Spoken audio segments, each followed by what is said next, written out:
દરેક વિદ્યાર્થી મિત્રોનું યુનિક એકેડમીમાં હાર્દિક સ્વાગત છે. ફરીવાર આપણે લોજિકલ રિઝનિંગનો ટોપિક ક્રમ કસોટી સ્થાન વિશે બરાબર આપણા જે સિલેબસમાં છે દરેક કોમ્પિટેટિવ એક્ઝામના, પછી જીપીએસસી હોય, જીએસએસબીની હોય, પોલીસ કોન્સ્ટેબલની હોય કે પછી ગમે તેટલી કોમ્પિટેટિવ એક્ઝામ હોય, એમાં હોય જ છે આપણું બરાબર રેન્કને રિલેટેડ.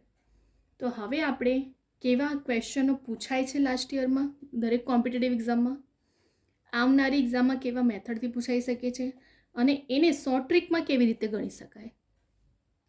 તો હવે આપણે લોજિકલ રિઝનિંગ, એનું નામ જ હોય છે હેડિંગ લોજિક, આપણે લોજિક જ લગાડવાનું હોય છે આવા ક્વેશ્ચનમાં. બટ પ્રેક્ટિસ બહુ ઇમ્પોર્ટન્ટ છે. જો તમે વિડીયો જોશો તમને ટ્રીક ખબર પડશે, મેથડ ખબર પડશે. તો જો ટ્રીક અને મેથડ ખબર હશે ને તો તમારું ત્યાં એક્ઝામમાં લોજિક પણ લાગશે. અધરવાઇઝ એમને એમ ના લોજિક લાગે બરાબર. તો પ્રેક્ટિસ બહુ ઇમ્પોર્ટન્ટ છે. તમે વિડીયો જોતા રહેજો દરેક, અને કેવી રીતે શોર્ટ ટ્રીકથી શોર્ટ મેથડથી આપણે સોલ્વ કરી શકીએ છીએ. હવે આપણે જે ક્વેશ્ચનો પૂછાયા છે, કેવા ટાઈપના પૂછાયા છે અને કેવા પૂછાઈ શકે છે એ પ્રમાણેના જ મેં વિડીયો બનાવી રહી છું લેટેસ્ટના બરાબર. તો હવે આપણે ક્વેશ્ચનને સોલ્વ કરીએ અને સ્ટાર્ટ કરીએ. 31 વિદ્યાર્થીઓની હરોળમાં આરવનો ક્રમ ડાબી બાજુથી 21મો છે, તો જમણી બાજુથી ક્રમ કયો હશે? હવે ટોટલ આપણને આપી દીધું કે 31 વિદ્યાર્થીઓ છે. 31 વિદ્યાર્થીઓની હરોળમાં આરવનો ક્રમ ડાબી બાજુથી કયો કીધો આપણને? 21મો કીધો છે અને જમણી બાજુથી આપણે શોધવાનો હશે. ચલો, આ ટોટલ શું છે? આપણી શું છે? આ હરોળ છે. હવે ટોટલ વિદ્યાર્થી કેટલા છે? આ 31 ને આરવનું ડાબી બાજુથી 21. તો હવે આપણે જમણી બાજુથી શોધવાનું કીધું છે. તો ચલો, સૌથી પહેલાં કુલ વિદ્યાર્થી કેટલા? 31. આ ઇન શોર્ટમાં ગણી શકાય છે, પરંતુ મેં તમને એક એક સ્ટેપ સમજાવું છું અને લખીને પણ રાખું છું, જેથી કરીને તમે સ્ક્રીનશોટ લઈને કે પછી વિડીયો જુઓ ને તો તમને સ્ટેપ બાય સ્ટેપ સમજ પડે બરાબર. ચલો, આરવની જમણી બાજુથી હવે શું કીધું? ટોટલ 31 હતા, એમાંથી આપણે 21માં બાદ કરી દઈશું તો આપણને આરવનું જમણી બાજુનું બી ક્રમ મળી જશે. તો ટોટલ 31 વિદ્યાર્થી, આરવની જમણી બાજુ 31માંથી આપણે 21 બાદ કરી દઈશું તો જમણી બાજુ 10મો.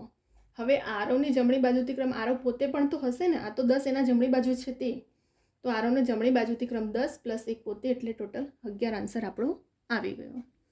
ફરી એકવાર, ટોટલ વિદ્યાર્થી કેટલા આપણી પાસે હરોળમાં? 31. આરવનો ક્રમ ડાબી બાજુથી કયો? 21મો છે. તો સૌથી પહેલાં તો ટોટલ આ જે રો છે, હરોળ છે, એમાં 31 છે. હવે આરવનો ડાબી બાજુથી 21મો કીધો તો કુલ વિદ્યાર્થી 31 તો છે જ. જમણી બાજુથી આપણે ગણશું તો 31 - 21 કરી દઈશું તો શું આવશે? આરવનો જમણી બાજુનો 10 આવશે.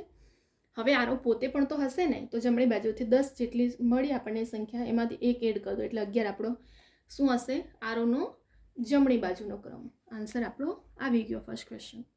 હવે આપણે જોઈશું સેકન્ડનો, કે 15 વિદ્યાર્થીઓની એક હરોળમાં આરજવ અને આરવનો ક્રમ ડાબી બાજુથી અનુક્રમે 7મો અને 9મો છે.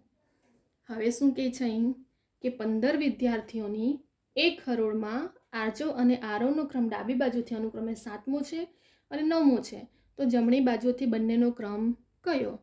ચલો, સૌથી પહેલાં આ કેટલા વિદ્યાર્થી? 15 છે. આરજવ કયો? અનુક્રમે ડાબી બાજુથી 7મો છે આરજવનો અને આરવનો 9મો છે. ચલો, ટોટલ કેટલા વિદ્યાર્થી છે આપણી પાસે? 15 છે. તો આપણે પહેલાં બાદ કરીશું કે આરજવની જમણી બાજુ ટોટલ 15માંથી આરજવનો બદ કરો તો 8 રહ્યો.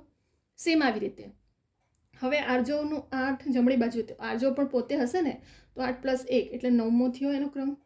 હવે જમણી બાજુથી શોધીએ તો આરવની જમણી બાજુ ટોટલ કેટલા? 15 તો છે જ, એમાંથી એનો 9મો છે, તો 15 - 9 કરો એટલે 6 થયા. અને ક્રમ પોતે એટલે 6 + 1 એટલે 7મો આન્સર આવી ગયો બંનેનો, જમણી બાજુથી બંનેનો ક્રમ. ફરી એકવાર, ટોટલ 15 વિદ્યાર્થીઓ છે. આરજવનો ક્રમ ડાબી બાજુથી 7મો છે અને આરવનો ક્રમ ડાબી બાજુથી 9મો છે. આપણે તો બંનેનું જમણી બાજુ શોધવાનું છે. તો શું કરશું? પહેલાં તો 15માંથી આરજવનું શોધો. 15 ટોટલ છે, એમાંથી 7મો તો 8 રહ્યો. હવે આરજવ પોતે +1 કરી દો, 9મો થઈ ગયો એનો જમણો. આરવની જમણી બાજુ ટોટલ 15, એમાંથી 9મો હતો તો 9 - કરો એટલે કેટલા રહ્યા? 6 રહ્યા. હવે એ છે એમાં પોતે એટલે 7મો ક્રમ એનો આવી ગયો, એટલે બંને બાજુની જમણીની આન્સર શું આવ્યો? 9મો અને 7મો બરાબર. હવે આપણે નેક્સ્ટ ક્વેશ્ચન જોઈએ કે રાકેશ પરેશની ડાબી બાજુએ બેઠો છે. શું કીધું? રાકેશ એ પરેશની ડાબી બાજુ બેઠો છે. રાકેશનો ક્રમ ડાબી બાજુએથી 7મો અને પરેશનો જમણી બાજુએથી 9મો છે. તથા બંને વચ્ચે 7 વ્યક્તિ બેઠા હોય તો હરોળમાં કુલ વ્યક્તિ શોધો. જો આ છે ને ક્વેશ્ચનો તમને ત્યારે જ ઇઝી લાગશે ને જ્યારે તમે પ્રેક્ટિસ કરી હશે, વિડીયો જોયો હશે ને, તો તમને દરેક ટાઈપના ક્વેશ્ચન મેં જો ક્રમ કસોટીના કેવા પૂછાય છે ને, મેં દરેક ન્યૂ ટાઈપના ક્વેશ્ચન છે. જો એક બી ક્વેશ્ચન સેમ નથી. તો લાસ્ટ યરમાં કેવા ટાઈપના ક્વેશ્ચનો ક્રમ કસોટી સ્થાનના રિલેટેડ પૂછાયા છે ક્લાસ 1થી લઈને ક્લાસ 3 સુધી, તો એવા જ ક્વેશ્ચનોના મેં એડ કરીને આખું તમને વિડીયો રેડી કર્યો છે. બરાબર. તો આ જે ક્વેશ્ચનો છે આઈએમપી છે, તો થોડું ટ્રીક વાઇઝ અને થોડું વધારે ડીપમાં સમજજો. જાતે પણ પ્રેક્ટિસ નોટબુકમાં કરો, સ્ક્રીનશોટ લઈને કરો, વિડીયો ડાઉનલોડ કરીને કરો. બરાબર. જેથી કરીને જો પ્રેક્ટિસ થશે તમારી, તો તમને એક્ઝામમાં પણ આ યાદ રહેશે. બરાબર. હવે શું કીધું આ ક્વેશ્ચનમાં જુઓ કે રાકેશ પરેશની ડાબી બાજુએ બેઠો અને રાકેશનો ક્રમ ડાબી બાજુથી 7મો અને જમણી બાજુથી પરેશનો 9મો. તો બંને વચ્ચે 7 હોય તો આપણે હરોળમાં કુલ વ્યક્તિ કેટલા? ચલો હવે આપણે સ્ટાર્ટ કરીએ. રાકેશ સહિત ડાબી બાજુ કેટલા છે? જો રાકેશનો ક્રમ ડાબી બાજુ એટલે રાકેશ બી છે જ એમાં, તો 7મો થયો. ચલો રાકેશનો ડાબી બાજુથી 7મો ગણો. હવે પરેશનો જમણી બાજુથી 9, પરેશને સાથે ગણવાનો છે, તો પરેશ સહિત 9 થઈ ગયા. તથા બંને વચ્ચે 7 છે, ટોટલ કરી દો. 7 + 9 + 7 23 આન્સર આવી ગયો. આપણે તો કહી દીધું છે કે બંને વચ્ચે 7 વ્યક્તિ બેઠા છે. હવે ના કીધું હોત ને કે કેટલા વ્યક્તિ, તો પછી આપણે -1 કરીને કરવું પડત. પરંતુ બંને વચ્ચે આપણને આપી દીધું છે કે 7 વ્યક્તિ છે, તો ત્રણેય રકમનો સરવાળો કરી દો. આન્સર આવી ગયો આપણો 23. બરાબર.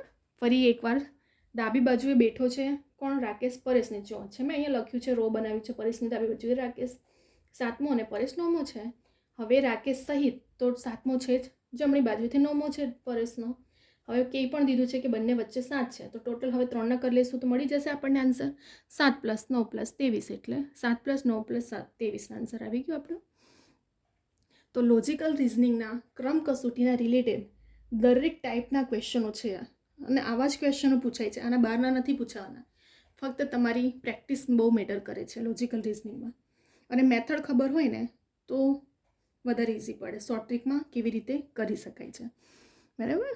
તો ફરી એકવાર આપણે રિવિઝન ફટાફટ કરી લઈએ. અહીં શું કીધું હતું? 31 વિદ્યાર્થીઓની હરોળમાં આરોનો ક્રમ ડાબી બાજુથી 21મો, તો જમણી બાજુથી કયો? ટોટલ આપણે જો મેં અહીં રો બનાવી, 31 છે અને 21મો. આરો પોતે પણ હશે એટલા માટે આપણે માઇનસ કરવું પડે છે. બરાબર.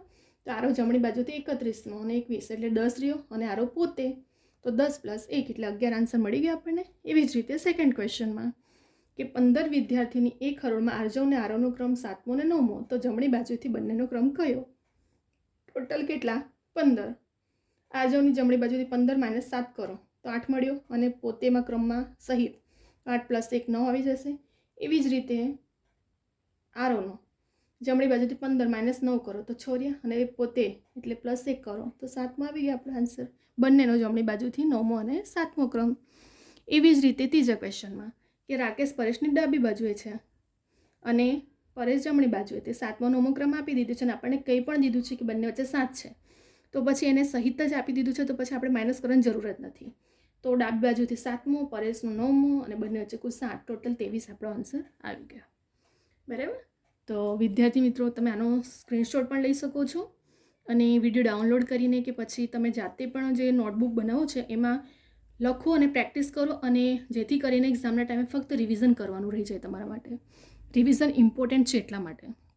નહીં તો એન્ડ ટાઈમમાં શું થાય છે, બધું ભેગું થઈ જાય છે. બરાબર. તો અહીં આપણે 3 ક્વેશ્ચન પણ સોલ્વ થઈ ગયા છે.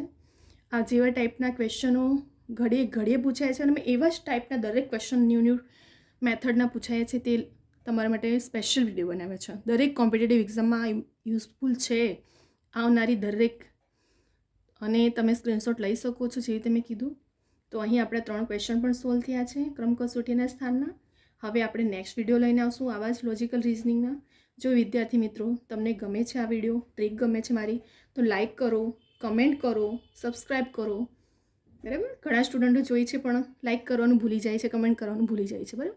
તો ભૂલો નહીં, લાઇક કમેન્ટ કરો, શેર કરો, અને બીજા બધા સ્ટુડન્ટને પણ શેર કરો, જેથી કરીને જેવી રીતે હું દરેક વિડીયોમાં કહું છું કે ઘણા સ્ટુડન્ટ એવા છે કે જે એફર્ટ નથી કરી શકતા કોચિંગ, તો દરેક સ્ટુડન્ટને યુટ્યુબ પર આવું મળે મટીરિયલ સારી રીતે શોર્ટ મેથડથી એમને પણ ગણી શકે. બરાબર. એટલે દરેક સ્ટુડન્ટ સુધી આ વિડીયો પહોંચવો જોઈએ.